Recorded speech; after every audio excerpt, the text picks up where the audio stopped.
Thank you for clicking on the video, and here on Mimic, we are going to box a brand new board game here in the library. It's called Narwhal, free for all. Now, before you switch off the video and change it to something different, let me tell you the reason why we got this. There's multiple reasons. First of all, we found this at Gen Con, and it was only for $2.50, and retails around $25 or $30. But the other reason why we got this is I always look for games that have multiple purposes. When I took a look at this, I instantly thought of having some toys for my kids to play in the swimming pool.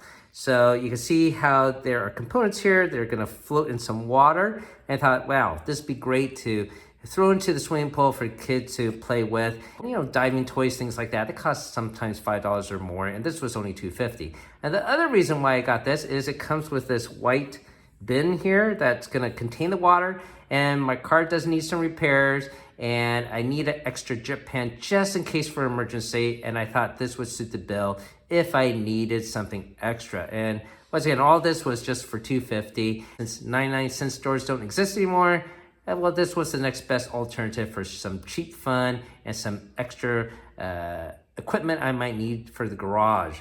All right, so thanks for listening to that. Now, more importantly, is this a good game? Well, we'll find out. So you can see this is rated for 5+, 2 to 4 players. Ring flinging fun, so it looks like it's a ring toss type game. Really appealing cartoon art, and you can see some of the side panels here.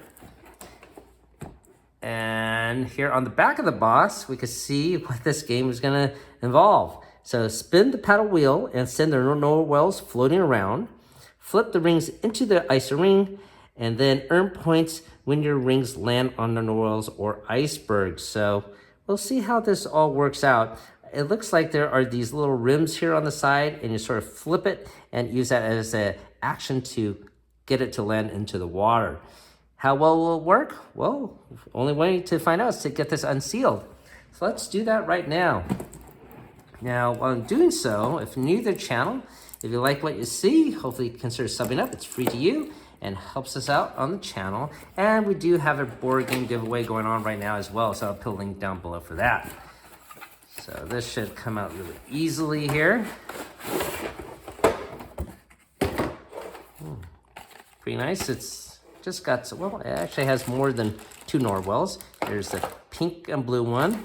It looks like there is a green one here and a purple one. And maybe a yellow one as well. This looks like actually maybe not a normal. Let's see. Yeah, it looks like a regular fish. So maybe that is a variation to the rule to add some variety to the game. All right, so yeah, we got a green narwhal here as well as a purple one to match these 2 up there. And then this one is like an extra component. I'm sure this adds some sort of variety to the game. We've got multiple rings here. And maybe 3 per player. Well, this blue one has 4. Green one has 4. So I'm sorry, here is a purple one mixed with the pink one. All right, so 4 rings per player. Let's see what else we got here. This looks like an iceberg component. Here is something that will rotate. And I'm sure I have to install it somehow. We'll figure that out in a bit. Nothing on the flip side here. Let's take a gander at the rule set. So, of course, it's going to be a simple game. It's just 1 sheet of paper. So I will read this very quickly, and then we will do a how to play session in a bit. And then maybe also throw this into the swimming pool, like I mentioned. All right, so there is a little assembly here. Maybe I could do that right now. So we got our wheel here. We got the iceberg top, and then we need a bottom piece. Oh, I think that would be right here. So it looks like this will be set somehow like that. Okay, and then this will go like that. All right. I think that is the way it's supposed to work. Okay, so that is already partly installed. And I guess we also got to get this filled with water. Let's see if we could actually flip it here. You see how there is a little crevice on all 4 sides here. And you're supposed to be able to flip it. So let's try that out right now. Wow, pretty high. So there is going to be a little bit of skill to this. Let me put a little bit less tension here. There we go. All right. So I don't think it's too bad already just for 250. I'm sure it'll be much more fun once we get water into the bin and have some rules. So let me get that squared away and grab my kids. Now, I took a quick read of the rules, and interesting enough, over here, you can actually play without water. So the way that will work is these little crevices that will accompany the tail of the narwhal, and you sort of just clip them in like that. So they are just poking out without floating, that is, and you are trying to still accomplish the goal of flipping the ring onto one of the heads. Now, this yellow fish is supposed to float around if there is water, and you turn this dial clockwise. There are little arrows on it. This will actually create a current for this fish to float around, and once it reaches back to the starting point here, that's means it's time for the other player to take their turn to control this current. So once every player has a turn to control this water wheel, then the game actually ends.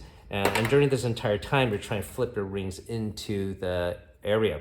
Now, you score a point if you land on a narwhal, or you get the center iceberg here. However, you get a double points if you land on your own color. So if this purple ring lands on purple, I guess that would count as 2 points. Oh, I'm sorry, I take that back. Landing on your own color gives you 3 points. Landing on the center iceberg gives you 2 points. Landing on an individual narwhal without the matching color is just 1 point. So that is the scoring mechanism there. Now, obviously, if you're playing without water, you're not going to have this go around, and there's no reason to turn this wheel. So basically, if you're just playing without water, you're just going to flip your rings and see who gets the high score after flipping all 4 within.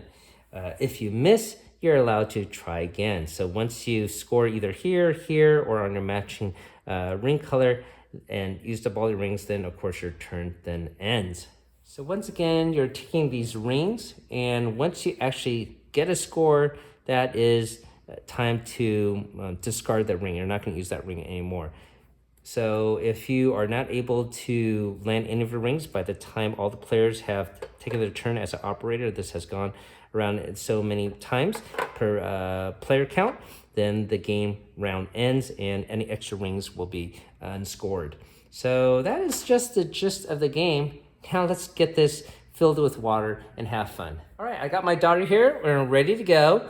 The bin is full of water. You can see how the little narwhal float with their horns up top. And I'm gonna put the yellow fish here, and that denotes the starting position. Once this yellow fish goes around one circle, it is your turn to turn the wheel, Emma, okay? So since I am the wheel operator, oldest player is the wheel operator first, you are the one to flip your rings inside. So you're gonna use here and try to get your purple rings into here. Yeah, you can practice one. You push it down, flip it down. Yeah. Yeah, and let go. There you go. So you would score 1 point here. If you make it here, you get 2 points. If you get it on your own color, you get 3 points. Oh, okay. Now, you only have 4 rings, and that's it. If you miss, you could try again. But once it scores a point, it's discarded. Okay? All right? You ready to start? So I am going to turn it. And see, when I turn this little water wheel, it's going to get the water going. You can see they're moving a little bit. The yellowfish is going. Almost. Close. Yeah, you can keep on trying. Once it goes around, that's the end of your turn. These are hard to pick up. I know, it's a challenge. All right, you can get your rings out. Get your rings out, try again. And here is a little towel, just in case. Oh, this yellow fish, I'm gonna try to spin it as fast as possible so I can get it to my turn. Almost. Well, this might be a tough game. It's supposed to be 5+. I can't even hold it. It's okay. I can't Okay. All right. It's all right. It is my turn. All right. So we'll take your rings out and we'll put this fish there in the middle. All right. You ready to spin it? I'm gonna give it a try. 3, 2, 1. Go. Yeah, you can spin it even faster and make it work even faster. Oh, Daddy almost got it there. It's gonna end. Almost. Oh man. It's gonna end. Oh, I got one. I won just because I have 1 point. I'll try to see if I can get a bonus point, but I don't know if I can get in there in time.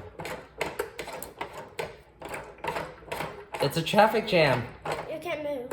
All right. Okay, so that has been a single round of Narwhal Free for All. Now, what do you think about this game so far? It's tough. It's a tough game. What's harder, this game or Marvel Zombies? This game?